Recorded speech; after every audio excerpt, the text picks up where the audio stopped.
Hey guys, welcome back to my channel. Today I'm going to be talking about a very important topic, and that is pensions and retirement planning. Now, if there was one video on this channel that I would say is the most important to listen to and to listen to throughout the entire video, it will be this one. And especially if you are someone who's not too sure about pensions, who is not happy to contribute to the maximum of their pensions, or someone who just wants a bit more understanding of how this will affect their future, then this is absolutely the video for you. So you may already be aware that the current times are rapidly changing when it comes to pensions. It's all over the headlines, and the reality is we could potentially be leading to a pension crisis in this country. Unfortunately, the days are gone of people being able to live off of the state pension alone, and so retirement planning is more important now than ever before. So today we're going to have a real discussion because this needs to be had, and I actually have been having these conversations about retirement planning for years with various people in my life. And that's because I'm seeing that in my generation and the generation a bit after me aren't taking retirement planning seriously.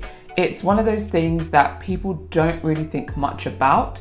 And I'm not sure if it's because they think a magic sum of money is going to appear or whether they think it's an issue they'll deal with later. But I'm going to talk about today why you cannot have that approach and why it needs to be an issue that you deal with today.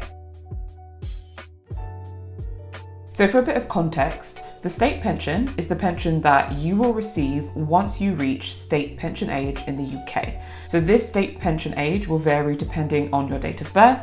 So for me, as I am 28 years old, my state pension age is at 68 years old, but you are able to check this out on the .gov.uk website to see what your own state pension retirement age is. And when I done this on the .gov website for me, it is saying that I will receive around £175.20 per week, which is equivalent to £761 a month, and that is £9,141 a year. Also note that it says this is not a guarantee, and it is based on the current law. Now, that is the key. That is it right there. There is no guarantee that this pension will be available by the time we reach retirement age.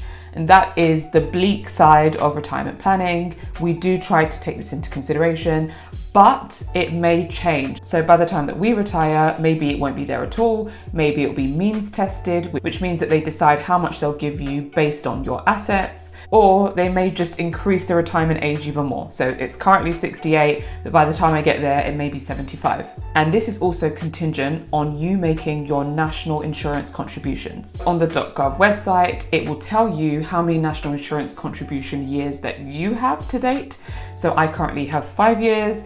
I need a minimum of 10 years in order to qualify for some pension, but I will need 30 years in order to qualify for the full state pension. So aside from the state pension, you may, and I really hope that you do, also pay into a employer-based pension. So this employer-based pension or workplace pension is separate to the state pension, and this is based on your contributions and your employer's contributions. So this is a separate pot entirely that you will be able to access when you retire. Currently, you cannot access this money until you are 55. However, that is the current law. That age may shift up, and in fact, I think it is shifting to 57 soon, but it may continue to go up and up. So the auto-enrollment policy was rolled out in 2012, and by 2017, employers had to be part of this scheme. And essentially, the auto-enrollment is where employers have to put their employees into a pension scheme. However, you can opt out as an employee. You don't have to make your pension contributions, but you should, especially when you are receiving free money, and it actually is free money from your employer. So when you have a contribution match, that money that your employer is topping up your pension with is free money. Now, you may already be someone who does contribute to their pension pot, and if you do, that's amazing, you're definitely on the right track. However, it is really important to consider and run the numbers to see that if what we are contributing is enough. So how much money you need for retirement, of course, is very hard to determine because it's not a one-size-fits-all approach. It will very much depend on your personal circumstances. So do you have rental properties, for instance, that are generating an income that you can rely on when you retire? Or do you have other investments, such as an ISA, that will bring in an income for you? Or do you currently pay a mortgage where by the time that you retire, your mortgage will be at zero, so you'll own your house outright? If that's the case, then you won't have to worry about housing costs once you reach retirement, but if you are renting, then you still have to factor in those costs into your retirement. But we will go with a general rule of thumb when it comes to retirement planning, and that is, if you make under £50,000 per year, you would need approximately 2/3 of your final salary. So once you retire and you make a certain amount, say £40,000 per year, you would need 2/3 of that salary. Now, if your final salary is over £50,000 per year, then you are estimated to need 50% of your final salary. So we're going to say for this video that you are making £40,000 just before you retire, which means you would need a retirement salary of around £26,640 per year, or £2,220 per month. Now, for people with defined benefit pensions, which by the way is very rare nowadays, but if you have one of those, then you're quite lucky. You don't really have to worry about this because you are part of a pension plan that agrees to pay a set income to you throughout your retirement. For those of us with defined contribution pensions, which is the vast majority of us in today's day and age, we need to figure out exactly how much of an annual income do we need once we retire and how do we get there. So let's say that you're someone who earns £40,000 by the time that you retire and you need an annual salary of around £26,000. You will need to find the gap between what you need per year and what the state pension will provide you per year. So in this example, needing a salary of £26,640 and receiving £9,141 from the state, that leaves a shortfall of £17,499. So as you can see, there's quite a big gap between the state pension and the type of salary that you would need per year. So this is where you need to figure out, okay, how much do I need to contribute per month from now until I reach retirement age in order to secure that income on a yearly basis. So I found an article on BBC which I found really helpful, and it talked about the types of contributions you would need to make according to a salary that you may receive at retirement. So in this example right here, it is referring to contributions needed to get a £30,000 income by retirement. So the great thing about this graph is it shows you the monthly contributions that you would need to make according to your age.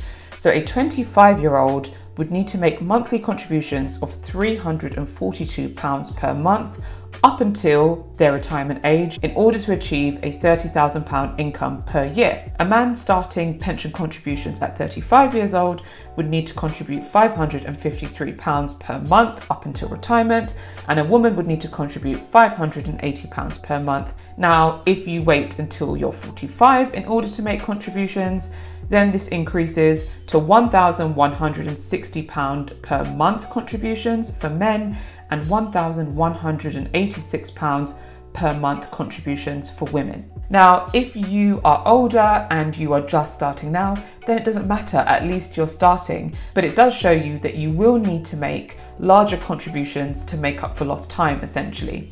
Now, this is the power in starting as young as possible, because if you start at 25 years old, you saw that you would only need monthly contributions of £342. Now, this includes what you contribute and also what your employer contributes. So £342 isn't necessarily all coming out of your own pocket if you have an employer match. So by starting as quickly or as soon as possible, you are giving yourself the easier route in a way to get to where you need to get to by retirement.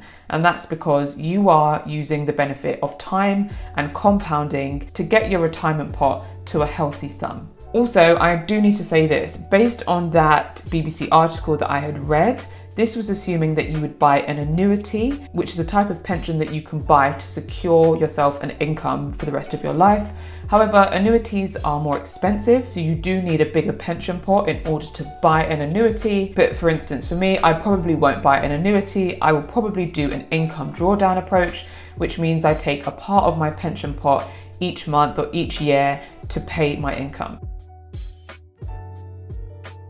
So I visited the PensionBee website to find out what the average person in the UK currently has saved for their pension and what it is that they're contributing per month. Now, a disclaimer, this article provides averages, and I'm not personally a huge fan of averages because they succumb more to outliers, so extreme highs or extreme lows. The median is much better, but I will have to use averages for the sake of this video.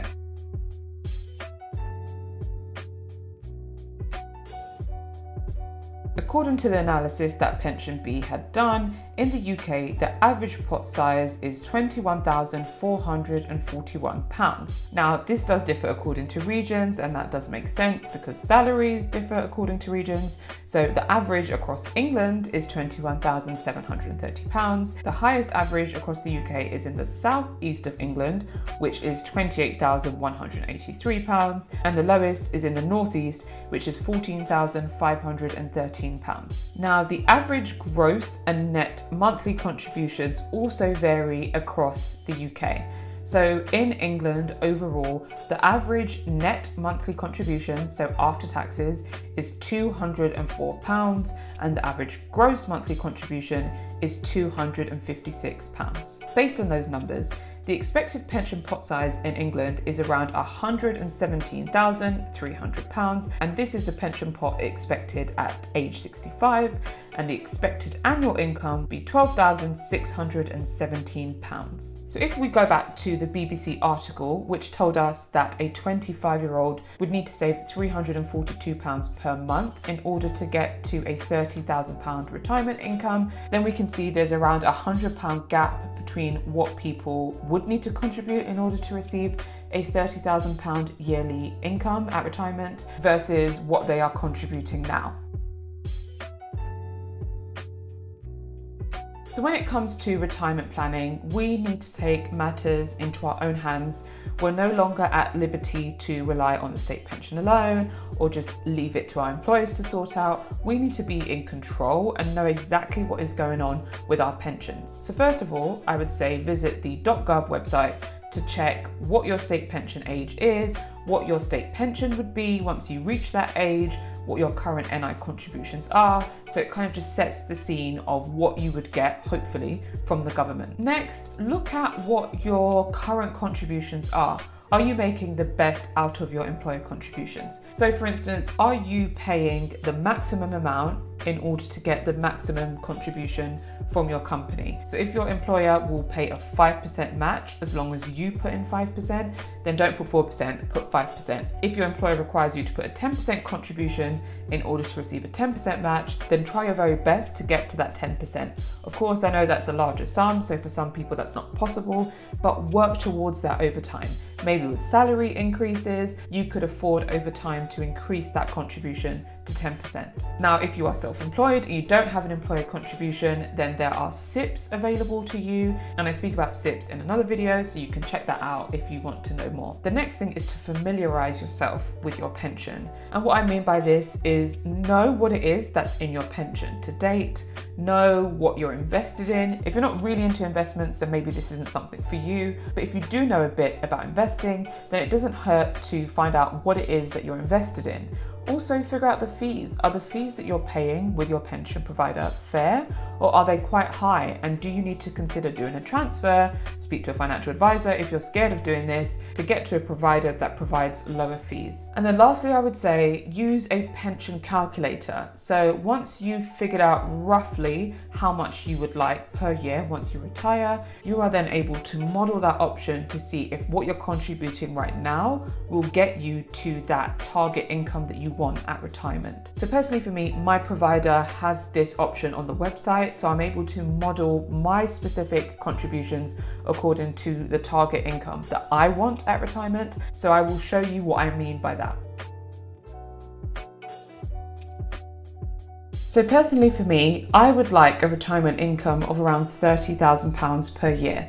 So the goal is that I would be mortgage free, so that is a huge expense that I won't have to worry about, and I want to live a fairly comfortable life once I retire. Now obviously you probably know already from this channel that my plan is to retire early, and that's a whole different situation because that would be based on my stocks and shares investments. But in terms of reaching the retirement age of my employer-based contribution, my goal is to receive a £30,000 income from this alone. So just for a rough idea, because I find it quite helpful sometimes when you have the actual numbers, in order for me to achieve that £30,000 yearly income and to have that money running till I'm 100 plus, I'm currently contributing around £630 per month into my pension.